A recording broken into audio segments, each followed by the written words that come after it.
নওগাঁ পৌরসভার ৭ নম্বর ওয়ার্ডের মাদ্রাসা পাড়ার বাসিন্দা হালিমা বেগম পেশায় দিনমজুর। আদাপাকা বাড়িতে শ্রবণ প্রতিবন্ধী স্বামীকে নিয়ে বসবাস। গেল অর্থবছর পৌরসভার হোল্ডিং কর বাবদ দিয়েছেন ২৭০ টাকা, তবে চলতি অর্থবছরে তা বাড়িয়ে করা হয়েছে ৫,০০১ টাকা। বাড়তি কর পরিশোধের নোটিশ স্বল্প আয়ের এই পরিবারের কাছে মাথায় আকাশ ভেঙে পড়ার মতো অবস্থা।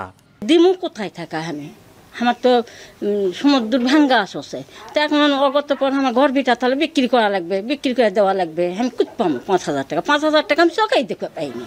একই অবস্থা পৌরসভার অন্য বাসিন্দাদের। বাড়তি কর পরিশোধের নোটিশে দিশেহারা অবস্থা তাদের। নোটিশের সত্যতা যাচাই পৌরসভায় ছুটে গেলেও সমাধান না পেয়ে হতাশ হয়ে ফিরছেন তারা।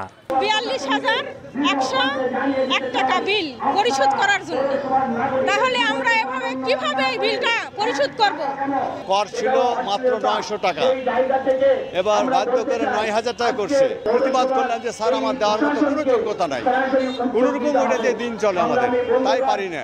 তারপর না হলে আরো ১,০০০ বেশি ধরবে।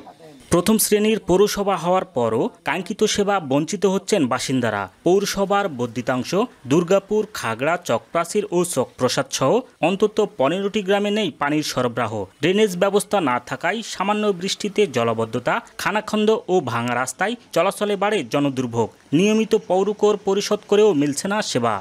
নামে প্রথম শ্রেণীর হলেও এলাকায় কোনো রকম দৃশ্যমান উন্নয়ন আজ পর্যন্ত বাস্তবায়ন হয়নি। পানি আমাদের নিজস্ব, আমাদের টাকা দিয়ে পানি মনে করেন, মোটর পুঁতে আমরা কোনো রকমই আমরা চলি, আর কারেন্ট না থাকলে আমরা খুব কষ্ট আমাদের। পৌরসভার ট্যাক্স দিচ্ছি, ভ্যাট দিচ্ছি, সব কিছু দিচ্ছি, কিন্তু আমাদের রাস্তাঘাট পাচ্ছি না, তো সুযোগ সুবিধা পাচ্ছি না। রাস্তা দিয়ে মনে করে একটা মানুষও হেঁটে যাওয়া পারে না, পানি কাদা, একটু বৃষ্টি হলে আর কাদা যাওয়া যায় না। তো এত পরিস্থিতি, অথচ পৌরসভার ট্যাক্স আমাদের ঠিকই নেই।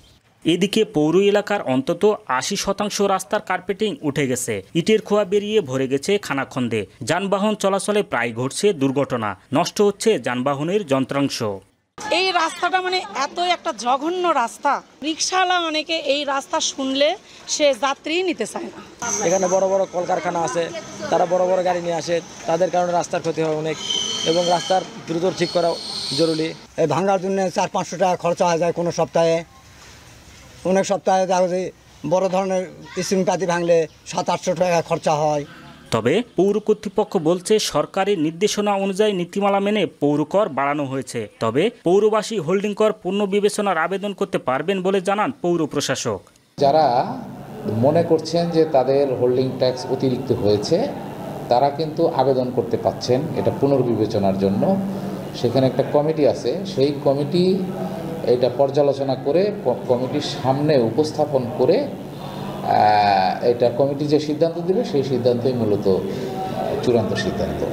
নওগাঁ পৌরসভার ৯টি ওয়ার্ডে প্রায় ৩০,০০০ বাসাবাড়ি রয়েছে। চলতি অর্থবছরে পৌরকর আদায়ের লক্ষ্যমাত্রা ধরা হয়েছে ১০ কোটি টাকা। আব্বাস আলী, এখন নওগাঁ। বিশ্বের সর্বাধুনিক প্রযুক্তিতে প্রস্তুতকৃত Arik silver wash detergent powder ৫০০ গ্রাম মাত্র ৭০ টাকা। রিমার্ক।